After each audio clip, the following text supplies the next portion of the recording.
ಹೌದು sir document ಇನ್ನೂ NOC ಕೊಟ್ಟಿದ್ದೀವಿ, 15 ದಿವಸ ಬೇಕಂತೆ. ಅದಕ್ಕೆ ದೇವಸ್ಥಾನಕ್ಕೆ ಹೋಗ್ತಾ ಇದ್ದೀವಿ ಸರ್, ಮಲೆ ಮಹದೇಶ್ವರ ಬೆಟ್ಟಕ್ಕೆ. ನಮ್ಮದು ದೊಡ್ಡಬಳ್ಳಾಪುರ, ಅಲ್ಲಿಂದ ಬಂದಿದ್ದೀವಿ. ಹೌದೌದು. Thank you sir.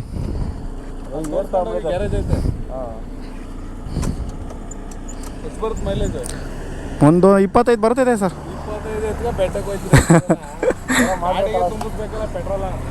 ಏನೊಂದು ಆಸೆ ಸರ್, ಅದು ಯೂಟ್ಯೂಬಲ್ಲಿ ಬರ್ತೀರಾ ನೀವು?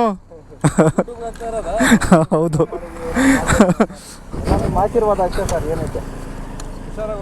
Okay sir. ಗಾಯ್ಸ್, ಗಾಡಿ ಏನೋ ಏರ್ ತೊಗೊಂಡು ಪ್ರಾಬ್ಲಮ್ ಆಯಿತು. ಪೊಲೀಸವ್ರು ಬಂದುಬಿಟ್ಟು ಏನಾಗೈತೆ ಅಂತ ಕೇಳಿದ್ರು. ಅಲ್ಲಿ ಮೆಕ್ಯಾನಿಕ್ ಇದ್ದಾರೆ, ಚೆಕ್ ಮಾಡಿಸ್ಕೊಳ್ರಿ, ಮೈಲೇಜ್ ಎಷ್ಟು ಬರ್ತೈತೆ ಅಂತ ಕೇಳಿದ್ರು. ಒಂದು 25ರಿಂದ 30 ಬರ್ತೈತೆ ಅಂತೆ. ಇದನ್ನು ಪೆಟ್ರೋಲೇ ತುಂಬಿಸ್ಬೇಕಲ್ಲ ಅಂತ ಕೇಳ್ತಾ ಇದ್ದಾರೆ. ಬಟ್ ಹೆವಿ ಮರ್ಯಾದೆ ಕೊಟ್ಟರು, ಹುಷಾರಾಗಿ ಹೋಗ್ರಿ, ಬೈಪಾಸ್ ಆಗಿ ಅಂತ. ಈ ಥರ ಪೊಲೀಸವ್ರಿಗೆ ನಾನು ಏನು ಹೇಳ್ತೀನಿ ಅಂದರೆ, ತುಂಬ ರೆಸ್ಪೆಕ್ಟ್ ಕೊಡ್ತೀನಿ ನಾನು. ಪೊಲೀಸರು ಇದ್ದಾರೆ, ಆದರೆ ಈ ಥರ ಪೊಲೀಸರು ಸಿಗೋದು ಅಪರೂಪ. ಹುಷಾರಾಗಿ ಹೋಗಿ ಅಂತ ನಮಗೆ ಸೇಫ್ಟಿ ಬಗ್ಗೆ ಹೇಳ್ಕೊಡ್ತಾರೆ. ಅದೊಂಥರ ನಮಗೆ ಅಪ್ರೋಚ್ ಮಾಡ್ದಂಗೆ ಆಗುತ್ತೆ, ಖುಷಿ ಆಗುತ್ತೆ. ಇಷ್ಟು ಹೇಳೋಕ್ಕೆ ಇಷ್ಟಪಡ್ತೀನಿ ಗೈಸ್.